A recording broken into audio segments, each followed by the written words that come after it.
Hi students, welcome back to the second part of the chapter Working of the Constitution. So in this part we will study social justice and equality. In the first part we have studied political maturity, right to vote, decentralization of democracy and right to information. और हमने ये भी देखा था कि government कैसे काम करती है, गवर्नमेंट के कामों पे हम ध्यान दे सकते हैं through transparency and accountability. Government के कामों में अब कोई भी टाइप की सीक्रेसी नहीं रह गई है, हमें क्लियरली उनका वर्क दिखाई देता है, हम गवर्नमेंट से क्वेश्चन पूछ सकते हैं और गवर्नमेंट को हमारे क्वेश्चन का आंसर देना पड़ता है। सो आवर नेक्स्ट सब topic is social justice and equality. Social justice means justice in terms of distribution of wealth, opportunities and privileges within a society।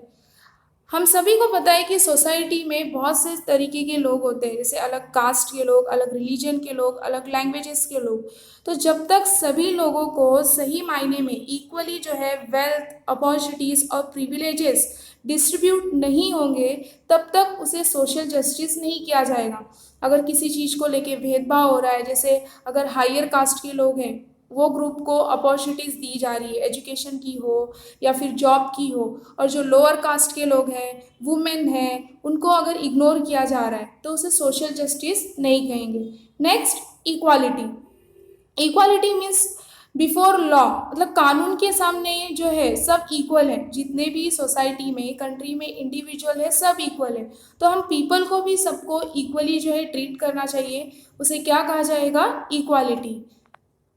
Social justice and equality are the important objectives of our constitution.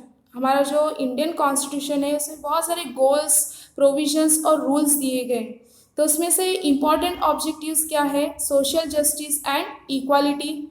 The constitution has given the guidelines to establish a new society based on these two values.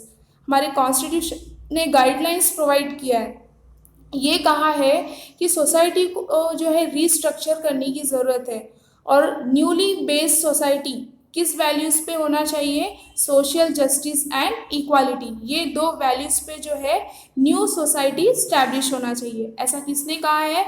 Constitution ने। We are following the path laid down by our constitution to achieve this goal. अभी constitution में जो गोल दिए गए हैं इसको achieve करने के लिए हम कॉन्स्टिट्यूशन के हिसाब से ही चलते हैं, हमें कॉन्स्टिट्यूशन के हिसाब से ही चलना चाहिए। गवर्नमेंट भी जो वर्क करती है वो किसके अकॉर्डिंग? कॉन्स्टिट्यूशन के ही अकॉर्डिंग। कॉन्स्टिट्यूशन में जो भी प्रोविजंस दिए गए हैं उसी के अकॉर्डिंग गवर्नमेंट वर्क करती है, तो हमें भी कॉन्स्टिट्यूशन का ही पाथ जो है, रास्ता अडॉप्ट करना चाहिए। Next one, to establish social justice means. Social justice को स्टैब्लिश करने का मतलब क्या होता है? सोशल जस्टिस किस बेसिस पे स्टैब्लिश हो सकती है? First point is to remove the conditions responsible for injustice. सबसे पहले तो अन्याय, इनजस्टिस के जो रिस्पॉन्सिबल कंडीशन होते हैं उसको रिमूव करने की ज़रूरत है। वो कैसे कंडीशन हो सकते हैं? जैसे रिच है, अगर पुअर को परेशान कर रहे हैं, वो रिच है, उनके पास पैसा है, वो वर्किंग क्लास है, पुअर गरीब है, वो पैसे नहीं कमा सकते, तो उनको क्या करते हैं?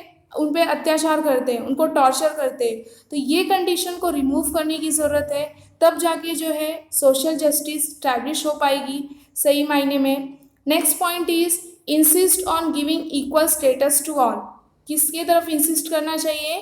कि सोसाइटी में हर एक इंडिविजुअल्स को इक्वली स्टेटस मिलना चाहिए। Okay. Next, there should be no discrimination on the basis of caste, religion, language, place of birth, gender, race, property, etc. तो थर्ड पॉइंट ये है हमारा कि डिस्क्रिमिनेशन मीन्स भेदभाव, कि अगर अलग कास्ट के लोग रह रहे हैं, रिलीजन के, लैंग्वेज के, प्लेस ऑफ बर्थ के, जेंडर अलग है, man women, race, property etcetera, तो इन सब चीज़ों को लेके भेदभाव नहीं होना चाहिए। प्रॉपर्टी में जैसे अभी फादर्स की प्रॉपर्टी है तो उसमें चाहे गर्ल हो चाहे बॉय, उनको इक्वली शेयर मिलना चाहिए। जेंडर, जो अपॉर्चुनिटी मेन को दी जा रही है वो अपॉर्चुनिटी वुमेन को भी मिलना चाहिए। प्लेस ऑफ बर्थ मीन्स जैसे अगर किसी ने मुंबई में जन्म लिया हो और अगर कोई यूपी बिहार से आया हो तो मुंबई में बॉर्न होने की वजह से उसको फैसिलिटीज़ प्रोवाइड करो, हर एक चीज़ का अपॉर्चुनिटी दो, यूपी बिहार से आए लोगों को इग्नोर करो, तो ऐसे सोशल जस्टिस स्टैब्लिश नहीं होगा। जब तक ये सारी चीज़ों को लेके भेदभाव नहीं ख़त्म होता तब तक सोशल जस्टिस जो है सही मायने में स्टैब्लिश नहीं कर सकते। Next point, equal opportunity should be given to all the individuals to achieve development. अगर डेवलपमेंट अचीव करना है तो हर एक इंडिविजुअल्स को इक्वली जो है इक्वल अपॉर्चुनिटी देने की ज़रूरत है।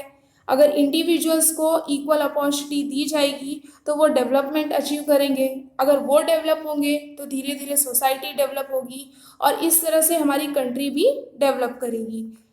Next, to establish justice and equality, efforts are to be made at all levels of society. But the government's efforts and policies on this front are more important. अगर society में justice और equality establish करना है तो society के लोगों को efforts करने की ज़रूरत है ऑल लेवल्स पे, चाहे state level, local level, national level, जो भी है। लेकिन इसमें मोर इम्पॉर्टेंट किसका एफर्ट्स माना जाता है? गवर्नमेंट का। जब तक गवर्नमेंट कोई एक्ट पास नहीं करती है, कोई पॉलिसीज नहीं बनाती है, तब तक पीपल आगे नहीं बढ़ सकते। तो सबसे पहला स्टेप जो है किसको लेना पड़ेगा? गवर्नमेंट का। तो अगर सोसाइटी को जो है सोशल जस्टिस और इक्वालिटी के बेस पे रीस्ट्रक्चर करना है, स्टैब्लिश करना है, तो इसमें सबसे पहले जो है गवर्नमेंट का एफर्ट, उसके बाद में जो है पीपल का एफर्ट्स इम्पॉर्टेंट है। For democracy to be inclusive one must try to bring all section of the society into the main stream. अब सोसाइटी में जो लोग भी रह रहे, अगर डेमोक्रेसी को इंक्लूसिव बनाना है तो सोसाइटी में ऑल सेक्शन के लोगों को मेन स्ट्रीम में लाने की कोशिश करनी चाहिए। सोसाइटी में ऑल सेक्शन के लोग कौन कौन रहते हैं? डिसेबल्ड पर्सन भी रहते हैं, पुअर भी रहते हैं, वुमेन, ये सब भी रहते हैं। तो इनको भी मौके मिलने चाहिए और इनको अगर अपॉर्चुनिटी दी जाए तो धीरे धीरे ये भी क्या होंगे? सोसाइटी के मेन स्ट्रीम में इनको भी लाया जा सकता है। Next, democracy is in a fact a process of accommodating different section in the society. Democracy is in fact, सही मायने में डेमोक्रेसी क्या है? जब हम सोसाइटी में डिफरेंट सेक्शन के लोगों को रहने की जगह देते हैं। एकोमोडेटिंग मीन्स रहने की जगह देना, रेसिडेंस जिसे कहा जाता है, चाहे वो कोई भी मतलब कास्ट का हो, रिलीजन का हो, लैंग्वेज का हो, भले ही कोई भी हो, तो उनको अगर हम सोसाइटी में रहने की जगह दे रहे हैं, उनको इक्वली ट्रीट कर रहे हैं, सभी अपॉर्चुनिटी मिल रहे हैं, तब जाके सही मायने में डेमोक्रेसी होती है। Next, democracy helps in reducing social conflicts. अगर डेमोक्रेसी प्रेजेंट है सोसाइटी में तो वो सोशल कॉन्फ्लिक्ट्स को भी रिड्यूस कर सकती है। Next one, efforts to reduce social inequality. अब हम ये देखेंगे कि जो सोसाइटी में जो इनइक्वालिटी है कि कुछ लोगों को जो है इक्वली ट्रीट नहीं किया जाता, जैसे लोअर कास्ट है, शेड्यूल्ड ट्राइब्स है, शेड्यूल्ड कास्ट है, अदर बैकवर्ड क्लास है, इनको जो है सोसाइटी में अब भी कुछ परसेंट ऐसा है कि इक्वली ट्रीट नहीं किया जाता। लेकिन गवर्नमेंट ने उनके लिए जो है कुछ सीटें रिजर्व की है। जैसे अगर एम्प्लॉयमेंट है, जॉब, गवर्नमेंट सर्विसेज या फिर एजुकेशनल इंस्टीट्यूट, तो उसमें गवर्नमेंट ने उनके लिए कुछ सीट्स जो है रिजर्व की है, जिसे आरक्षण कहा जाता है। Policy of reservation of seats is meant for those section of society who have been deprived of the opportunities for education and employment for a long period of time। यानी काफ़ी मेहनत करने के बाद भी, लॉन्ग पीरियड ऑफ टाइम वो effort करते थे, फिर भी शेड्यूल कास्ट और शेड्यूल ट्राइब्स को जॉब अपॉर्चुनिटीज़ या फिर एजुकेशन अपॉर्चुनिटी नहीं मिल पाता था। तो ये सारी चीज़ें देखने के बाद गवर्नमेंट ने उनके लिए कुछ सीटें रिजर्व करनी शुरू कर दी। Accordingly, in educational institutions and in government services, some seats are kept reserved for scheduled caste and scheduled tribes। और उसके अकॉर्डिंग जब कॉन्स्टिट्यूशन में ये प्रोविज़न बनाया गया तो उसके अकॉर्डिंग शेड्यूल कास्ट के लिए और शेड्यूल ट्राइब्स के लिए एजुकेशनल इंस्टीट्यूशन में और गवर्नमेंट सर्विसेज में कुछ सीटें जो है रिजर्व की जाने लगी। And there is also a provision of reservation of seats for other backward classes, जिसको ओबीसी कहा जाता है।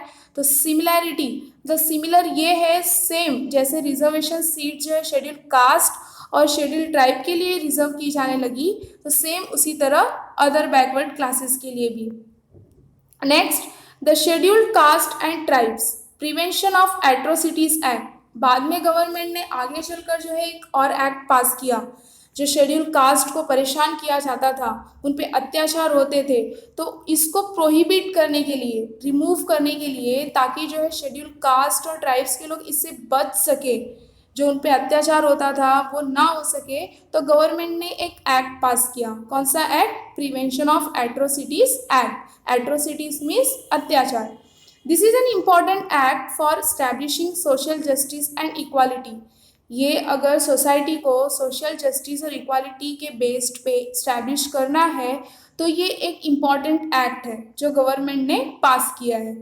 This act prevents any injustice against the people belonging to scheduled caste and scheduled tribes, and any act of atrocity committed against them is liable for punishment. अभी ये act जो है वो schedule caste और schedule tribe से जो people belong करते हैं उनसे इनको उनके लिए जो उन पे जो अन्याय होते हैं, अत्याचार होते हैं, ये एक्ट उनसे प्रिवेंट करता है, सुरक्षित रखता है, उनको बचाता है। और उसके बावजूद एक्ट पास हुआ है, उसके बावजूद अगर कोई उन पे एट्रोसिटी करने की सोचता भी है या फिर करता है, तो उसको जो है गवर्नमेंट पनिश करती है। Okay, next, prevention for minorities. Minorities किसको कहा जाएगा? जिस भी रिलीजन का अगर पॉपुलेशन कम है, यानी 50% पॉपुलेशन है, उसे माइनॉरिटीज कहते हैं। जैसे मुस्लिम्स हुए, क्रिश्चियन हुए, इनका पॉपुलेशन कम होता है, तो इसको क्या कहा जाएगा? Minorities. The Indian constitution has made several provisions for the protection of minorities. अब माइनॉरिटीज़ को प्रोटेक्ट करने के लिए हमारे जो इंडियन कॉन्स्टिट्यूशन है उसने बहुत सारे जो है सेवरल प्रोविजंस बनाए ताकि माइनॉरिटीज़ भी प्रोटेक्ट रह सके। The government has adopted several policies for minorities.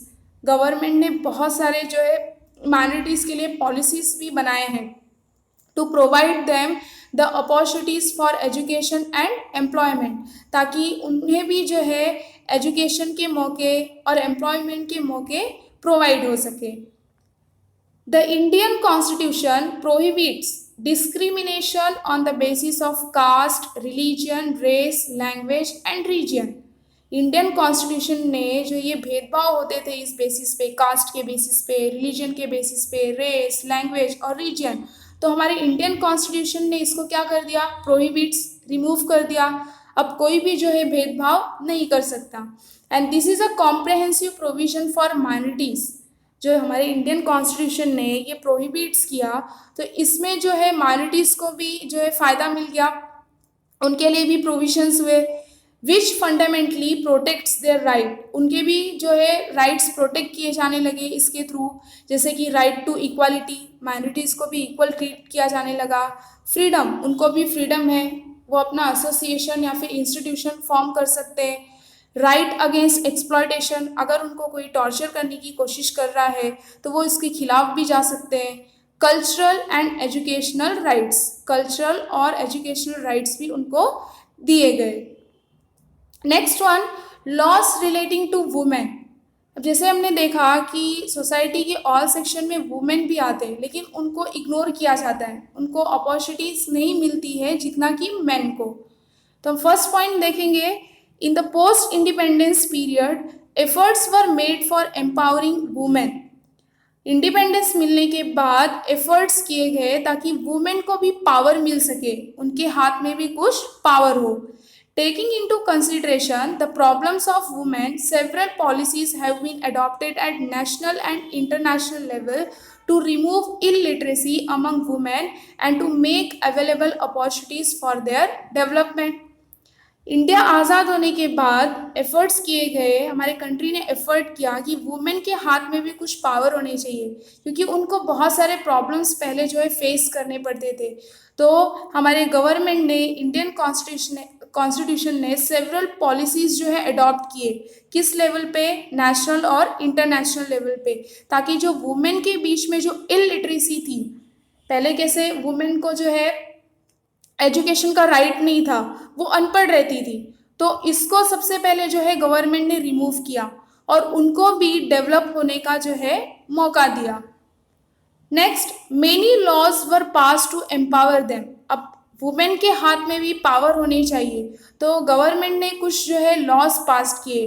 First is the right to have an equal share in the property of the father and husband. हम ये पहले भी डिस्कस कर चुके हैं कि फादर और हस्बैंड की प्रॉपर्टी में वुमेन्स को भी जो है इक्वली शेयर मिलने लगा। नेक्स्ट, डाउरी प्रोहिबिशन एक्ट, जो दहेज प्रथा थी, तो इसके लिए मतलब जो है दहेज, बहुत सारा दहेज मांगते थे, तो गवर्नमेंट ने इसके लिए भी एक्ट पास कर दिया। अगर ज़्यादा ही दहेज मांगते हम उन पे केस कर सकते और क्या होगा, उनको पनिश किया जाएगा। Next one, act against sexual harassment. Sexual harassment जैसे वुमेन को जो है सेक्सुअली जो है हरास किया जाता है, जैसे रेप हुआ या फिर वुमेन को किडनैप कर लिया, ये सारी चीज़ें, तो गवर्नमेंट ने इसके खिलाफ भी एक्ट पास किया। Next, domestic violence prohibition act. Domestic violence जैसे कि अगर मैन आते थे ड्रिंक करके आके जो है वुमेन को घर में पीटते हैं, तो ये क्या एक तरीके का क्या हुआ, डोमेस्टिक वायलेंस। तो गवर्नमेंट ने उसके लिए भी जो है उसको भी प्रोहिबिट करने के लिए एक्ट पास किया। तो ये 4 लॉज है, एक्ट है जो गवर्नमेंट ने वुमेन को पावर देने के लिए पास किया। First one, father and husband के प्रॉपर्टी में equally share. Second, dowry prohibition act. Third one is act against sexual harassment. Fourth one, domestic violence prohibition act. Next one, provisions for representation.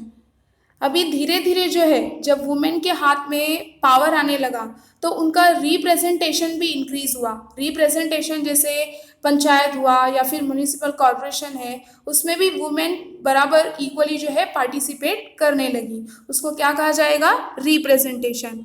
In our country from the very beginning women have inadequate representation in politics and political institution. हमारे country में एकदम शुरुआत में starting में politics में और political institution में women का रिप्रेजेंटेशन इनएडिक्वेट था। इनएडिक्वेट मीन्स जितना चाहिए उतना नहीं, इनसफिशिएंट था। Many countries in the world have made efforts to increase representation of women.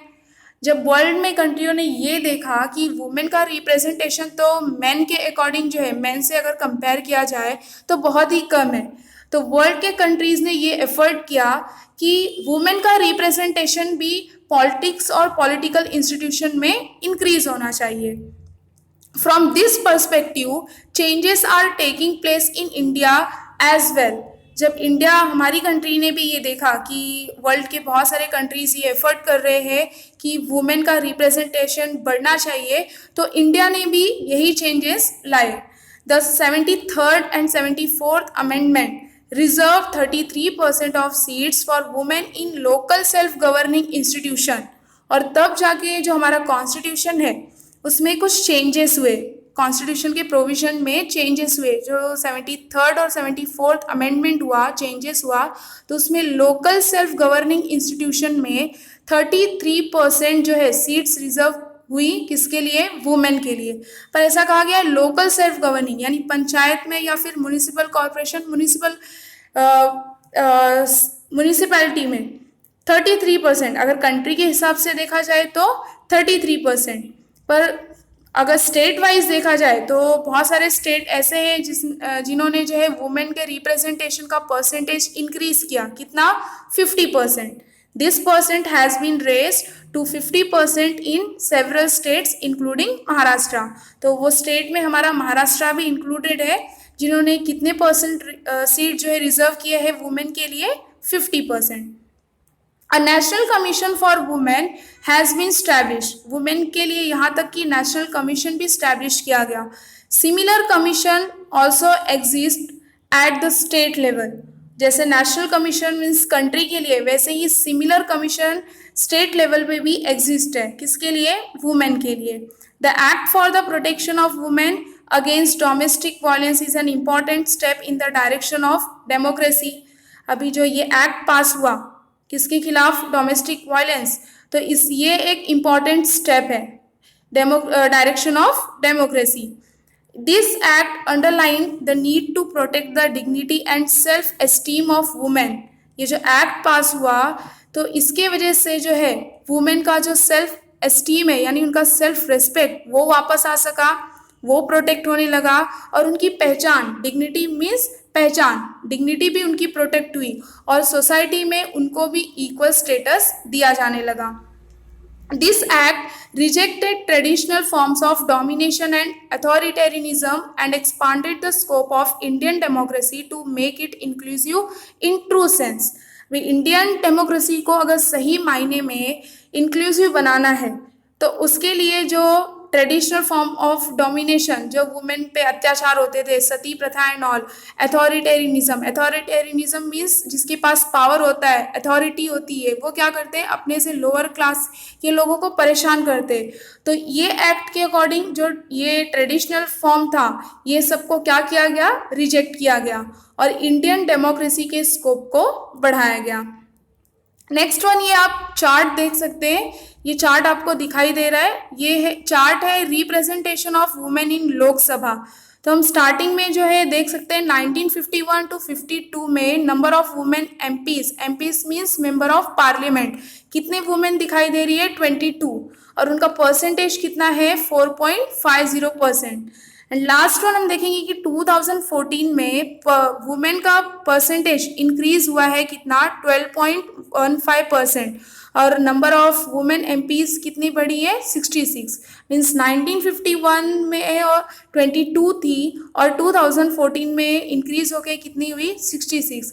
लेकिन ये चार्ट जो है लोकसभा का है, लोकसभा में वुमेन का रिप्रेजेंटेशन इतना नहीं बढ़ा है, इतने परसेंटेज में इंक्रीज नहीं हुआ है, किस पे हुआ है, लोकल सेल्फ गवर्निंग सिस्टम में। Hope you understand second part also, and in remaining part we will discuss about role of judiciary. Thank you for watching this video. Bye.